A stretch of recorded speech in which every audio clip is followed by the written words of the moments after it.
Joining us now, part of the debate prep team, Pastor Darrell Scott. He's an American pastor. He's a member of Trump's coalition of African Americans, and he's also got a huge church in Cleveland, New Spirit Revival Center in Cleveland Heights, Ohio. Pastor Darrell Scott, great to have you with us. Well, God bless you. Thank you for having me. Listen, I'm not necessarily part of the debate prep team. I'm part of his support team. Okay, same thing. So what do you look for tonight, Darrell? Well, if the president, if he gets into his comfort zone, I mean, I can tell when he's pretty relaxed and he's pretty comfortable. If he gets into his comfort zone, I mean, we saw it in Atlanta when he did his speech in Atlanta. We see it at the rallies. He's able to tap into a certain level of comfort. And when he gets in that zone and gets in that level of comfort, his stream of consciousness is enhanced to the extent that his opinions, his ideas, his statements just flow. And so I'm hoping that he's able to find that comfort zone at the debates on tonight, that he's not necessarily on the defense, and that he will tap into that flow, into that stream of consciousness, and just annihilate Joe Biden, wipes the floor with him. Well, Darrell, what's been interesting is the last couple of times I was at a rally with him in Newport News, Virginia on Friday night, and I saw a couple others that, get put on TV. But he seems very loose. At the end of our rally, we were playing YMCA. He was dancing on stage. I mean, you don't do that when you're stressed or when you think you're going to lose. You do it when the numbers are going in your direction. You're seeing good things. You're in a good mood. I mean, when you're up there at midnight, I think our rally ended at midnight. He's up there on the stage dancing to the music. That's a pretty good sign, isn't it, Darrell? Yes, it is. And actually, on Friday, that was his fourth stop? His fifth stop. He started the day in Florida, then he went to Atlanta, then he went back to D.C., and then he came there and he had an event at each place. And by the time he gets to the last stop, he seems as fresh as he was at the first stop. I mean, here I am. He's up there and he's dancing and he's doing what he does, and I'm at home watching it in my pajamas. And I'm tired. I know. This guy here, like you said, if he gets relaxed and he gets in that zone, he's going to be a force to be reckoned with tonight. Oh, what do you think Biden's going to do tonight, other than say his name and recognize that he's in Cleveland, and then, of course, the fake news will immediately say he had a stellar performance? That's the thing, Darrell. The fake news is so ridiculous. They've already written the headlines. Now, it doesn't really matter what. Go ahead. The fact that Biden is able to show up and string together a couple of coherent statements, they're going to make excuses for any gaffes. They're going to be apologetic regarding any mistakes. And one thing about him, he actually has a short fuse. You're talking about somebody that does not have the temperament to be president. That's Joe Biden. He has a short fuse, and they're hoping he doesn't get upset and challenge the president to fisticuffs or something tonight. Behind the barn. This guy is the one with the short fuse. And, I think they're trying to figure out, well, how can we plant a bug somehow in his ear? Maybe we'll surgically implant a bug in his ear so we can radio him the answers. Or who can we find? Where's Donna Brazile at? Who can we get to sneak him questions in advance? Believe me, I don't think that they're just planning on this. It's some kind of subterfuge. They're trying to figure out how to cheat. I know it, because that's what they do. They cheat, right? That's what they're looking for Donna Brazile tonight to text them the question. I mean, this is really the first time in a long time where he's been out without his teleprompter. Remember, he did that supposed to be a live TV interview, and he started it by saying, "Talking points, Ukraine." Remember, he was just reading it right off the teleprompter. So he doesn't have that tonight. He doesn't know. I mean, they kind of know what the questions will be. But here's the other thing interesting. Explain this one to me, Pastor Darrell Scott with us. So they say it's an hour and a half debate. Just give me the logic here. There's an hour and a half debate, and they said because of COVID, they can't give an opening statement. What the hell does that have to do with COVID when they're talking for 90 minutes? Because of COVID, they can't give an opening statement. That's the most ridiculous thing I've ever said, because they realize an opening statement will probably drain Biden for the rest of the 90 minutes. The longer these debates go on, watch him. He's going to be like your cell phone as the battery gets lower and lower and lower. The longer the debate goes on, the worse it's going to fare for Biden. They want him to score some early points because his energy level dissipates and his coherence level dissipates as well, and his verbal ability dissipates as well. By the time we get to the 90th minute, he'll be answering every question with, "Come on, man. Joe, what do you think about the economy? Come on, man. Joe, well, what about this? Come on, man." Because he doesn't have anything other than that. Well, he has a record player. Right? He's if the president needles him a little bit, if the president starts needling Joe, Joe's going to get kicked off. He's going to ask him to go out behind the barn, right? Remember, he was in Iowa, so Des Moines or something, and some farmer got up and asked him a question about his son, and he went up to him like he was going to beat him up. It's like, you're like 79 years old. Like, sit down, right? There's a big farmer, a big guy. The guy was just looking at him like, "Excuse me? Like, I'm just asking you a question about your son taking $1.5 billion from China, and now we find out he took $3.5 million from Moscow, and then he took $100-something million from Ukraine." I mean, I'm certain that the president's going to ask him a few of those questions, right, Darrell? The president is the king of getting in shots. He's going to get some shots in on Biden, and Biden is going to get upset. You want to take him out and just take it. He didn't do a good job at the Democratic primaries. When they had their primaries and they had the primary debates, he did not do a good job. And so I don't anticipate him doing a better job against a more formidable opponent than he had then.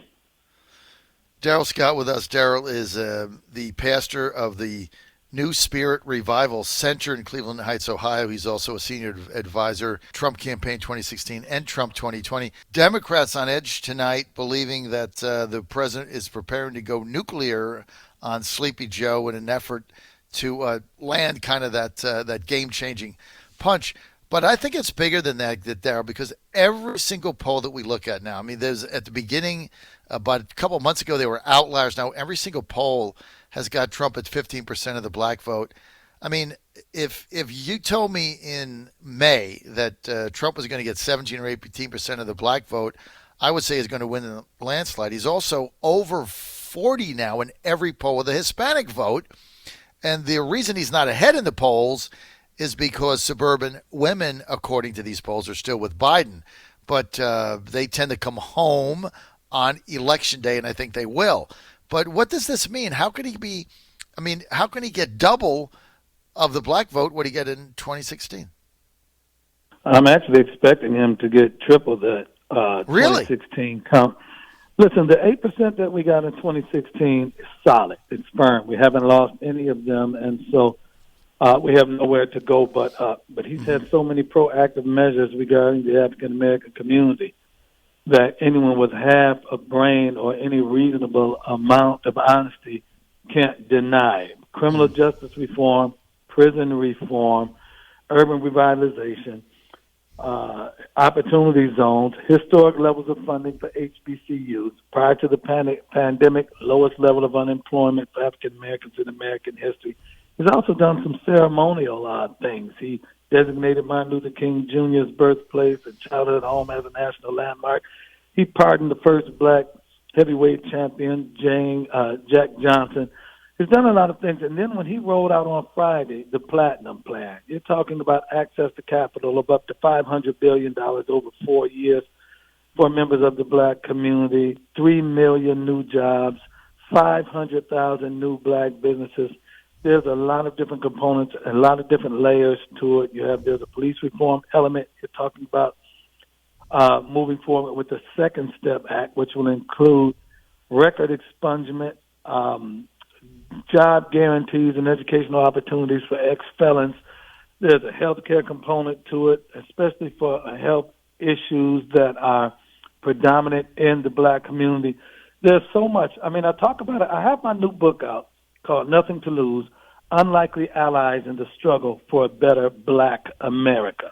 And I detailed the president and I's relationship over the last 9 years. I actually met him in 2011.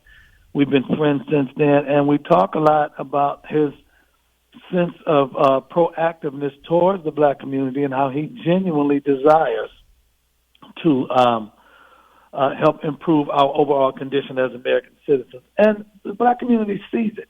They see, during the 2016 campaign, there was this nightmare scenario being presented by the left that if Donald Trump gets reelected, they're going to put us in chains, take us down to the docks, throw us back on the Middle Passage, and send us back to Africa. That the Ku Klux Klan will be riding up and down our streets in white horses and burning crosses and white hoods. And they presented this nightmare scenario, and it's been anything else but that.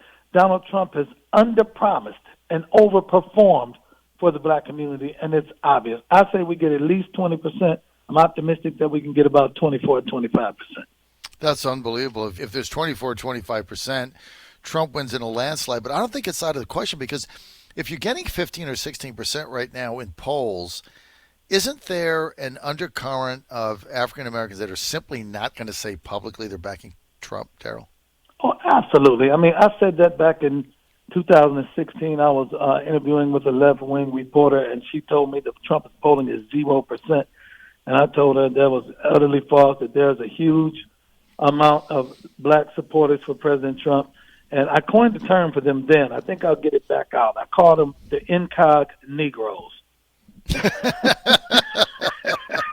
That's pretty funny, Darrell. The incog Negroes are going to come back out. You know why? And it's even more now than it was then, because the cancel culture that exists in America now was not predominant in 2016. Nowadays, we don't, there are people, they don't want their businesses targeted. They don't want to argue with family or friends or coworkers. They don't want to be ostracized. They don't want to be antagonized or intimidated because of their political leanings, because of the fact that they're supporting Trump. So they're not going to put the red hat on. They're not going to put the Trump sign out in their yard. They're going to be pretty quiet about it, but they know when they get in that voting booth going to vote for Donald Trump. Once again, because of this cancel culture that's prevalent in America, they don't want to.